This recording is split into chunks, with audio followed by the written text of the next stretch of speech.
ఆకాశవాణి ప్రాంతీయ వార్తలు చదువుతున్నది షేక్ మస్తాన్బీ. ముఖ్యాంశాలు: స్వతంత్రోద్యమంలో గిరిజనులు మహోన్నత పాత్ర పోషించారని ప్రధానమంత్రి నరేంద్ర మోదీ పేర్కొన్నారు. సుప్రీంకోర్టు ప్రధాన న్యాయమూర్తి జస్టిస్ భూషణ్ రామకృష్ణ గవాయ్ ఆంధ్రప్రదేశ్లోని గుంటూరు జిల్లాలో నిర్వహించే కార్యక్రమంలో పాల్గొంటారు. రానున్న 3.5 ఏళ్లలో పరిశ్రమల ఏర్పాటుకు చేసుకున్న ఒప్పందాలు కార్యరూపం దాల్చేలా చర్యలు తీసుకుంటున్నట్లు ఆంధ్రప్రదేశ్ ముఖ్యమంత్రి నారా చంద్రబాబు నాయుడు పేర్కొన్నారు. ఒడిశా ముఖ్యమంత్రి మోహన్ చరణ్ మాఝీ ఈరోజు ఆంధ్రప్రదేశ్లోని అల్లూరి సీతారామరాజు జిల్లా పాడేరుకు రానున్నారు.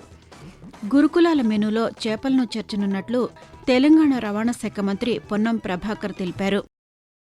వార్తల వివరాలు: స్వతంత్రోద్యమంలో గిరిజనులు మహోన్నత పాత్ర పోషించారని ప్రధానమంత్రి నరేంద్ర మోదీ పేర్కొన్నారు. గిరిజనులపై బ్రిటిష్ పాలకుల అరాచకాలను భగవాన్ బిర్సా ముండా ఎదుర్కొన్నారని చెప్పారు. గుజరాత్లోని నర్మదా జిల్లా దేడియాపాడ పట్టణంలో భగవాన్ బిర్సా ముండా 150వ జయంతి వేడుకలను పురస్కరించుకుని జన్ జాతి గౌరవ్ దినోత్సవం సందర్భంగా ఆయన నిన్న 9,700 కోట్ల రూపాయల వ్యయంతో వివిధ ప్రాజెక్టులు, అభివృద్ది పథకాలను ప్రారంభించి శంకుస్థాపనలు చేశారు. భగవాన్ బిర్సా ముండా విగ్రహానికి పూలమాల వేసి నివాళులర్పించారు.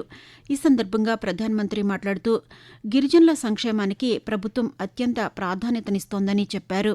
ఇందుకోసం అనేక పథకాలను రూపొందించి అమలు చేస్తున్నట్లు పేర్కొన్నారు. సుప్రీంకోర్టు ప్రధాన న్యాయమూర్తి జస్టిస్ భూషణ్ రామకృష్ణ గవాయ్ నిన్న ఆంధ్రప్రదేశ్లోని విజయవాడ చేరుకున్నారు. ఢిల్లీ నుంచి విజయవాడ విమానాశ్రయానికి చేరుకున్న జస్టిస్ గవాయ్కు ఆంధ్రప్రదేశ్ హైకోర్టు ప్రధాన న్యాయమూర్తి జస్టిస్ ధీరజ్ సింగ్ ఠాగూర్ స్వాగతం పలికారు. భారత రాజ్యాంగం అమల్లోకి వచ్చి 75 ఏళ్లు పూర్తయిన సందర్భంగా గుంటూరు జిల్లా మంగళగిరిలో ఈరోజు నిర్వహిస్తున్న కార్యక్రమం 75 ఏళ్ల భారతదేశం సజీవ భారత రాజ్యాంగం అనే అంశంపై జస్టిస్ గవాయ్ ప్రసంగించనున్నారు. ముఖ్యమంత్రి నారా చంద్రబాబు నాయుడు, హైకోర్టు ప్రధాన న్యాయమూర్తి జస్టిస్ ధీరజ్ సింగ్ ఠాగూర్లు ఈ కార్యక్రమానికి హాజరు కానున్నారు. విశాఖపట్నం భాగస్వామ్య సదస్సులో రాష్ట్ర ప్రభుత్వం చేసుకున్న ఒప్పందాలు రానున్న 3.5 ఏళ్లలో కార్యరూపం దాల్చేలా చర్యలు తీసుకుంటున్నట్లు ఆంధ్రప్రదేశ్ ముఖ్యమంత్రి నారా చంద్రబాబు నాయుడు పేర్కొన్నారు. ఎక్కడా జాప్యం లేకుండా అధికారులు, మంత్రుల కమిటీ ఎప్పటికప్పుడు నిర్దిష్ట కార్యాచరణతో ముందుకు వెళుతోందని చెప్పారు. దెబ్బతిన్న ఆంధ్రప్రదేశ్ బ్రాండ్ను పునరుద్దరిస్తున్నామని వెల్లడించారు.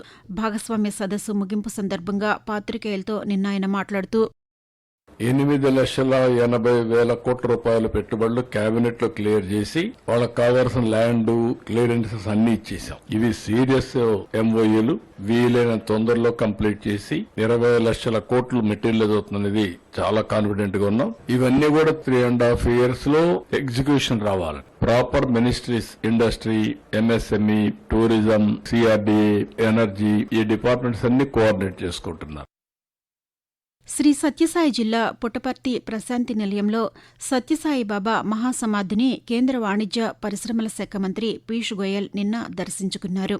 సత్యసాయి బాబా 100వ జయంతి వేడుకల్లో పాల్గొనడానికి పుట్టపర్తికి చేరుకున్నారు. ఈ సందర్భంగా కేంద్ర మంత్రి మాట్లాడుతూ సత్యసాయి బాబా చేసిన సేవలు అమోఘమని, శాంతి, ప్రేమ, సేవలను చాటిన మహోన్నత వ్యక్తి అని పేర్కొన్నారు. ప్రశాంతి నిలయం విశిష్టతను వివరిస్తూ ప్రశాంతి నిలయం is truly a sacred place. Bhagwan's life was his message. He lived a life of truth. He lived a life of peace. He lived a life of love. He believed in non-violence. Across the world, there are so many young men and women who continue to be inspired by his teachings. The global movement that he has started is rooted in the principles of love all, serve all, help all, and hurt none. Odisha ముఖ్యమంత్రి మోహన్ చరణ్ మాఝీ ఈరోజు ఆంధ్రప్రదేశ్లోని అల్లూరి సీతారామరాజు జిల్లా పాడేరుకు రానున్నారు. భగవాన్ బిర్సా ముండా 150వ జయంతి సందర్భంగా జన జాతీయ గౌరవ దినోత్సవాన్ని పురస్కరించుకుని పాడేరు మండలం చింతల వీధి వైజంక్షన్ వద్ద ఏర్పాటు చేసిన బిర్సా ముండా విగ్రహాన్ని ఆయన ఆవిష్కరించనున్నారు. అనంతరం పాడేరు జూనియర్ కళాశాల ఆవరణలో ఏర్పాటు చేసిన బహిరంగ సభలో ప్రసంగించనున్నారు. రాష్ట్ర మంత్రులు గుమ్మిడి సంధ్యారాణి, కందుల దుర్గేష్, బీజేపీ రాష్ట్ర అధ్యక్షులు పీవీఎన్ మాధవులు ఈ కార్యక్రమంలో పాల్గొంటారు. ఆకాశవాణి ప్రాంతీయ వార్తలు వింటున్నారు. భగవాన్ బిర్సా ముండా దేశానికే స్ఫూర్తి అని కేంద్ర పౌర విమానయాన శాఖ మంత్రి కె రామ్మోహన్ నాయుడు తెలిపారు. విశాఖపట్నం రుషికొండలో బిర్సాముండా 150వ జయంతి వేడుకలను నిన్న నిర్వహించారు. ఈ సందర్భంగా కేంద్ర మంత్రి మాట్లాడుతూ గిరిజనులపై బ్రిటిష్ పాలకుల అరాచకాలకు వ్యతిరేకంగా బిర్సాముండా పోరాటం చేశారని అన్నారు. గిరిజనుల హక్కులు, స్వతంత్రం కోసం ఎనలేని పోరాటాలు చేశారని, బిర్సాముండా జీవితాన్ని అందరికీ తెలియచేయాలని ఈ కార్యక్రమం చేపట్టామని పేర్కొంటూ యావత్ భారతీయులందరికీ కూడా స్ఫూర్తి మన భగవాన్ బిర్సా ముండా గారు.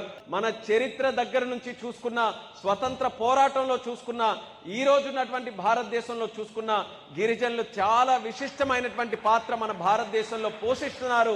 ఆ ధైర్యం, ఆ నమ్మకం, ఆ ఆత్మగౌరవం వాళ్ళందరికీ కూడా కల్పించాలి. దానికి ప్రతీకగా భగవాన్ బిర్సా ముండా గారి తాలూకా జీవితాన్ని ప్రతి ఒక్కరికి కూడా మరొకసారి గుర్తింపజేయాలని జనజాతీయ గౌరవ దివస్ కింద మనం అందరం చేస్తున్నాం.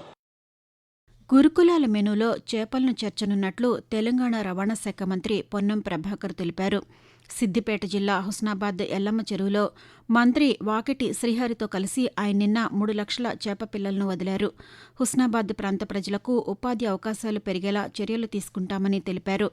ఈ సందర్భంగా మంత్రి ప్రభాకర్ మాట్లాడుతూ గురుకులాల్లో రాబోయే కాలంలో చదివే హాస్టల్లో ఉండే పిల్లలకు చేపలు కూడా మెనూలో తప్పకుండా పెట్టిస్తాం. ప్రాంతంలో ఉన్నటువంటి ప్రతి చెరువులో కొంత సంఖ్య పెంచి ఈ ప్రాంతం అంతా కూడా ఇంకో 20% కలిపి 3,60,000 ఇచ్చే విధంగా అన్నిటికీ 20% ఎన్హాన్స్మెంట్ ఇవ్వని సందర్భంగా పెట్టిస్తాం. ఆంధ్రప్రదేశ్లోని ఎన్టీఆర్ జిల్లా విజయవాడ తుమ్మలపల్లి కళాక్షేత్రంలో ప్రసార భారతి సాంస్కృతిక మంత్రిత్వ శాఖ ఆధ్వర్యంలో ఈరోజు సాయంకాలం 6 గంటలకు సంగీత సమ్మేళనాన్ని దూరదర్శన్, ఆకాశవాణి సంయుక్తంగా నిర్వహించనున్నాయి. ఈ కార్యక్రమానికి ముఖ్య అతిథిగా ఎన్టీఆర్ జిల్లా కలెక్టర్ లక్ష్మీసా హాజరు కానున్నారు. 6 దశాబ్దాలకు పైగా చరిత్ర కలిగిన ఈ ప్రతిష్టాత్మక వార్షిక కార్యక్రమంలో శాస్త్రీయ సంగీతం, భక్తి సంగీతం ఆలపించనున్నారు. కోల్కతాలోని ఈడెన్ గార్డెన్స్లో భారత్, దక్షిణాఫ్రికాల మధ్య జరుగుతున్న క్రికెట్ తొలి టెస్టులో దక్షిణాఫ్రికా రెండవ ఇన్నింగ్స్ రెండవ రోజు ఆట ముగిసే సమయానికి 93 పరుగులకే 7 వికెట్లు కోల్పోయింది. అంతకుముందు మొదటి ఇన్నింగ్స్లో భారత జట్టు 1 వికెట్ నష్టానికి 37 పరుగులతో రెండవ రోజు మ్యాచ్ను ప్రారంభించగా 189 పరుగులు చేసి ఆలౌట్ అయింది. మూడవ రోజు ఆట ఈ ఉదయం 9:30 ప్రారంభం కానుంది. వాతావరణం. ఆంధ్రప్రదేశ్ రాష్ట్రంలో చలి తీవ్రత కొనసాగుతోంది. ఒడిశా, తెలంగాణ సరిహద్దుల్లో పలు ప్రాంతాల్లో కనిష్ట ఉష్ణోగ్రతలు సాధారణం కంటే 3 నుంచి 4 డిగ్రీలు తక్కువగా నమోదవుతున్నాయి. అరకులో గత రాత్రి 7 డిగ్రీల కనిష్ట ఉష్ణోగ్రత నమోదైందని అధికారులు తెలిపారు. తెలంగాణలో మరో 2 రోజులు రాష్ట్ర వ్యాప్తంగా చలి వాతావరణం కొనసాగే అవకాశముందని అధికారులు వెల్లడించారు. ప్రధానమంత్రి నరేంద్ర మోదీ తన మనసులోని భావాలను ఆకాశవాణి ద్వారా దేశ ప్రజలతో పంచుకునే మన్ కీ బాత్ మనసులోని మాట కార్యక్రమం 128వ సంచిక ఈ నెల 30వ తేదీ ఆదివారం ప్రసారమవుతుంది. మన్ కీ బాత్ కార్యక్రమానికి ప్రజలు తమ సూచనలు అందించాలని ప్రధాని కోరారు. ప్రజలు తమ స్వర సందేశాలను 18001178000 నంబరుకు ఈ నెల 28వ తేదీ సాయంకాలం వరకు పంపవచ్చు. ప్రాంతీయ వార్తలు ముగించే ముందు ముఖ్యాంశాలు మరొకసారి. స్వతంత్రోద్యమంలో గిరిజనులు మహోన్నత పాత్ర పోషించారని ప్రధానమంత్రి నరేంద్ర మోదీ పేర్కొన్నారు. సుప్రీంకోర్టు ప్రధాన న్యాయమూర్తి జస్టిస్ భూషణ్ రామకృష్ణ గవాయ్ ఆంధ్రప్రదేశ్లోని గుంటూరు జిల్లాలో నిర్వహించే కార్యక్రమంలో పాల్గొంటారు. రానున్న 3.5 ఏళ్లలో పరిశ్రమల ఏర్పాటుకు చేసుకున్న ఒప్పందాలు కార్యరూపం దాల్చేలా చర్యలు తీసుకుంటున్నట్లు ఆంధ్రప్రదేశ్ ముఖ్యమంత్రి నారా చంద్రబాబు నాయుడు పేర్కొన్నారు. ఒడిశా ముఖ్యమంత్రి మోహన్ చరణ్ మాఛీ ఈరోజు ఆంధ్రప్రదేశ్లోని అల్లూరు సీతారామరాజు జిల్లా పాడేరుకు రానున్నారు. గురుకులాల మెనూలో చేపలను చేర్చనున్నట్లు తెలంగాణ రవాణా శాఖ మంత్రి పొన్నం ప్రభాకర్ తెలిపారు. ఆకాశవాణి ప్రాంతీయ వార్తలు ఇంతటితో సమాప్తం. తిరిగి 7:05 జాతీయ వార్తలు వింటారు.